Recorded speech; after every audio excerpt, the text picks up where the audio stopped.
What's cool now, but probably won't be in 5 years? Instagram is going to be an online shopping mall, far removed from the cool microblogging site it used to be. It's kind of crazy how obvious it is, as if I try to go on Instagram and within 5 posts, it's already all ads. Galaxy print is probably going to go the way of the bowling alley carpet patterns we used to wear on our clothes in the 90s. It'll come back ironically in 10 years. Edit. Alright guys, I get it. It's been out of style for a while. What you guys don't seem to agree on was when it went out. As an astronomy teacher who has been delighted by this trend and buying a couple things in that print, I hope I can still find it 5 years from now. I freaking love it. You being an astronomy teacher also reminded me of this wrapping paper we got at work. It's a night sky, but it's full of constellations shaped like dinosaurs. I want to put it up as wallpaper. I can't wait to see a ton of people walking around looking like they're wearing bus seat covers. I can't wait to see Galaxy print on bus seat covers. I thought Galaxy print already was an ironic and kitschy pattern. Daenerys and Khaleesi as girls' names. I work with babies and I see newborns named Renesmee more often than you'd think, so I wouldn't hold my breath on that one. Is this really a thing? Probably not as popular as Arya and Sansa, but there are whose parents may be considering a name change? Web link. Probably most popular YouTubers as of now. That's something I've noticed. The shelf life of YouTube popularity seems to be shorter than mainstream pop star popularity. To stay popular on YouTube, you have to generate content. That's a lot of pressure to maintain quality and volume. YouTube doesn't have the benefit of a cottage industry of talk shows, gossip rags and the like, as you have in film/TV, which can keep people in the spotlight without them having done much of anything in a while. This is a good point. Outside of YouTube itself, that just doesn't really exist. Yet there's mainstream news about stuff involving actors that haven't been in a major film in years. Just showing up places is enough to get coverage. The scandals of Logan Paul and the Suicide Forest and PewDiePie's racial slurs are probably the closest thing to mainstream celebrity coverage YouTube's received. And it was obviously not positive. And YouTube keeps changing what type of content it rewards. It used to be shorter videos, then it was 10-minute videos, then videos uploaded on a consistent basis, now it's family-friendly videos. YouTube could change their monetization tomorrow and F over every single one of your favorite YouTubers, and there's jack crap they can do about. Luckily, the popularization of in-video advertising, Patreon, and streaming have taken off some of the pressure. I think it depends entirely on the type of content. Blog/lifestyle YouTubers are a dime a dozen and tend to burn out quickly, but there are plenty of creators who have careers almost as old as the platform itself. I think the key is to have a focus on a particular topic or subject area, things like food/cooking, history, trivia, tech, gaming, music, etc., and to either develop a style that's or to be aware of trends but not beholden to them. What happens is that trendy YouTubers that make content for kids/preteens eventually have their audience grow up.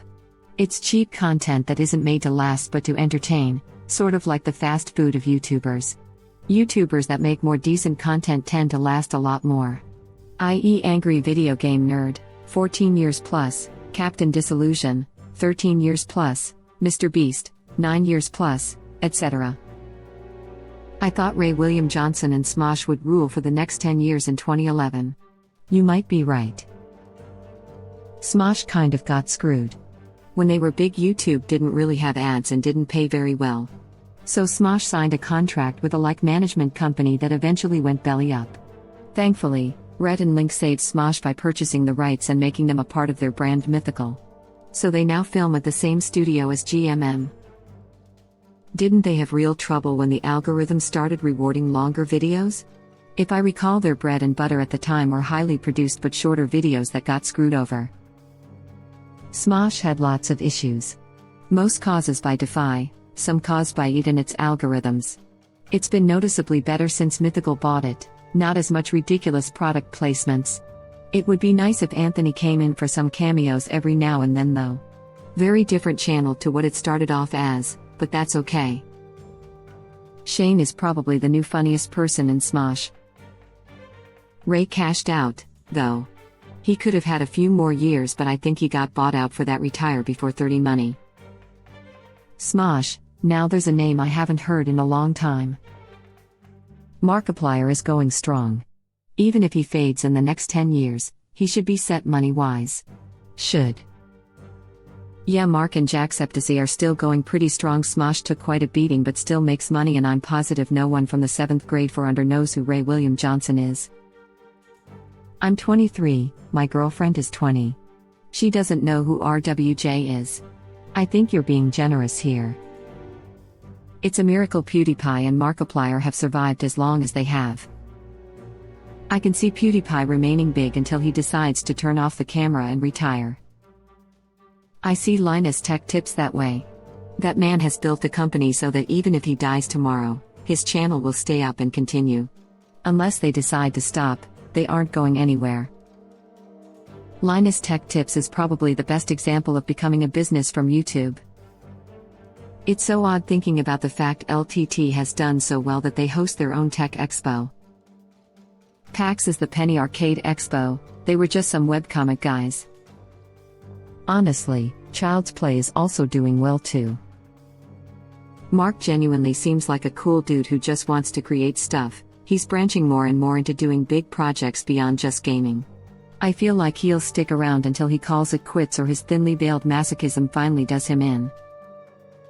Thinly veiled as if he didn't just whack himself on the head several times with a dummy's head.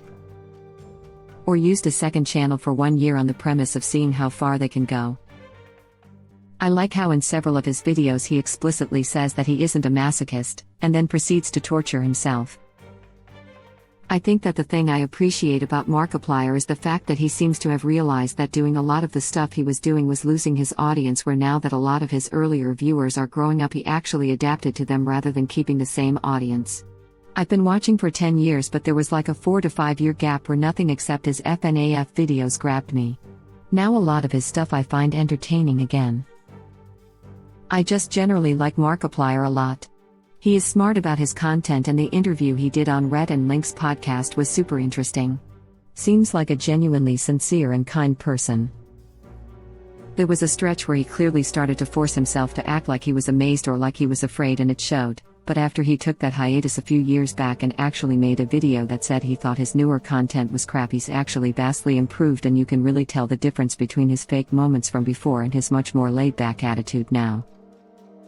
Anybody used to watch Yogscast Minecraft stuff back in the early 2010s lol. Brazilian butt lifts, I feel like it will not age well. A lot of plastic surgeries collapse over time or have complications as it degrades. Edited, repetitive. Or the swollen lips. Actually, I don't even know when that started or if it's actually cool because it looks gross.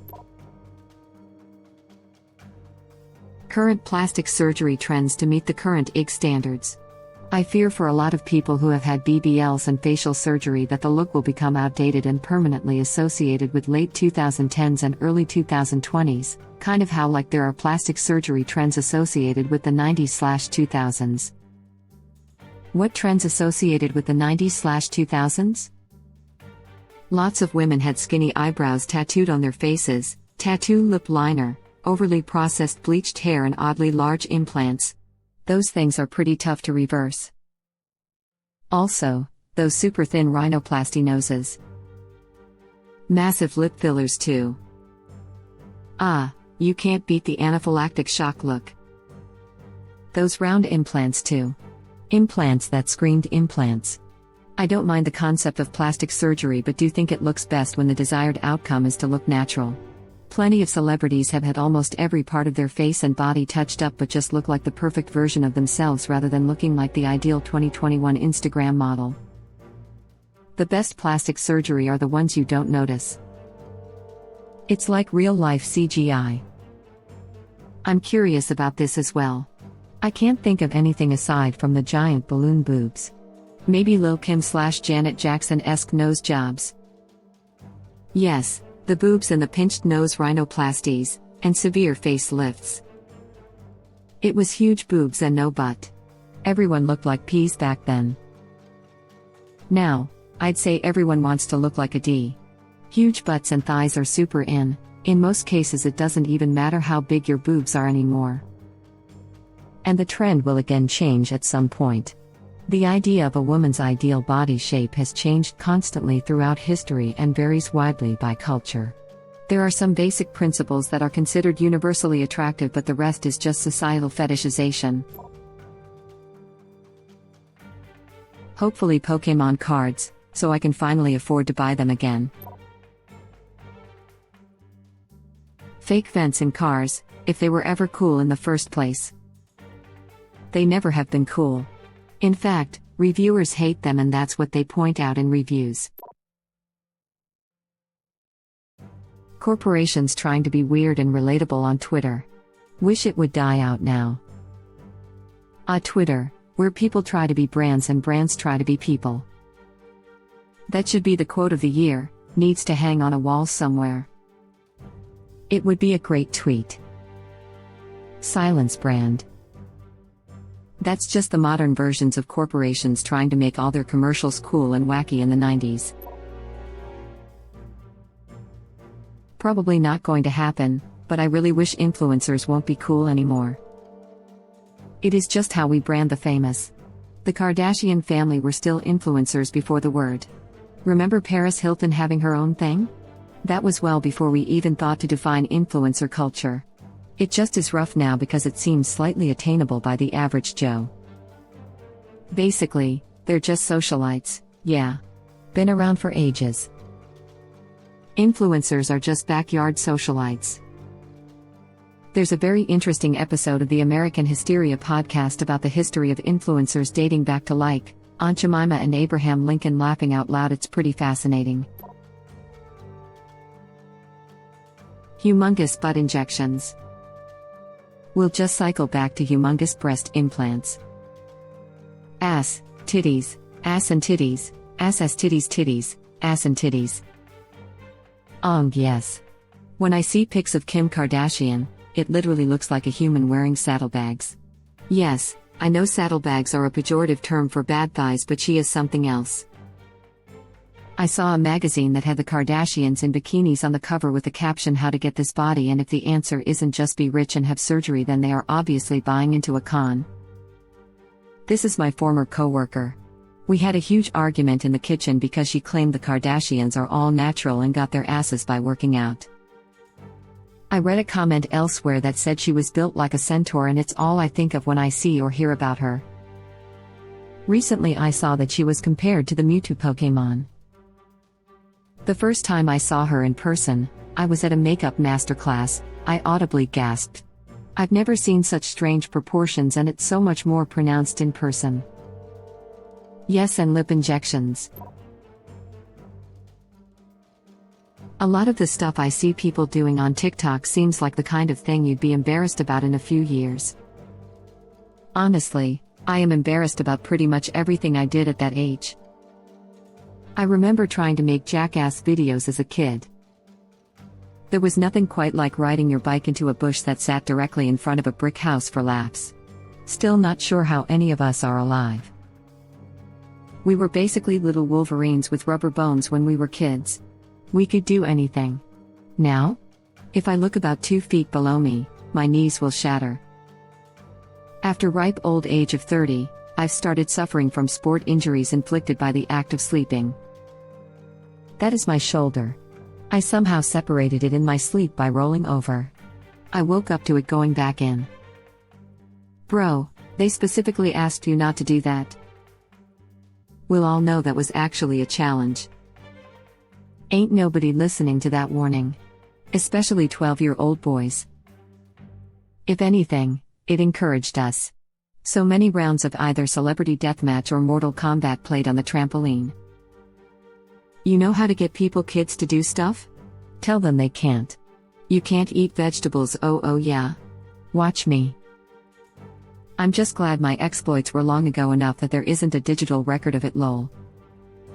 I am very lucky that all my terrible homemade singing and talent show videos are on some dusty old VHS in a basement rather than floating around the internet. There's a video somewhere in someone's basement of me acting in a Silence of the Lambs parody for French class. I hope to God they've taped over it. If it makes you feel any better, if they haven't maintained the tape or preserved it, by now it's either lost the data stored on it or will lose the data soon. I genuinely feel bad for kids these days. They're no dumber than any of us were at that age, but at least it was near impossible for us to go viral for it. Yes. We had to make America's funniest home video for anybody across the state to know. And even then you won some money, and it was because 10 years ago you cried at the sight of your dad without a beard. Bruh, they always chose the baby. The baby videos were never that funny. Rigged show. I saw an old episode of it the other day. It was painfully unfunny. It was 90% children falling with an annoying voice over it. Oh God, I was watching Australia's funniest home videos from the late 90s, thank you for the nostalgia, my spleen, and the voiceovers are absolute crap. So bad that they're actually funny. Misa was like, this is really what we watched before internet. I would get so mad. The lamest animal video was 10x funnier than watching some toddler smash a cake or his head. Or both. I thought Planet's Funniest Animals was a 1000% better show. Or go do a mall audition for America's Funniest People. Being 9 years old and doing something I thought was effing hilarious in front of a crowd of dead silent adults was definitely a formative moment in my life. Now I want to know what it was you did. It was not humorous at all. My friend and I put whipped cream on our palms, stood next to each other, and said this is our impression of a crossfires, then smashed the whipped cream in each other's faces. I'm sorry to tell you I was also dead silent as I read this. Those lip sync while pointing at words videos gives me that same creepy crawly cringe feeling that I got in high school watching two people go on huge personal FB fights, or watching my parents' generation get hip to Facebook and grossly overshare to kick it off, just like we did as middle schoolers. Hip to Facebook. The phrase hip to Facebook seems so funny to me now. As a 34-year-old who was a college freshman when Facebook came out, hearing you talk about FB in middle school is blowing my mind. I can't believe it's been around this long. Dude, the people who had Facebook in middle school are 25 years old now, so it will blow your mind to hear that a lot of people in these teens, were babies when it came out.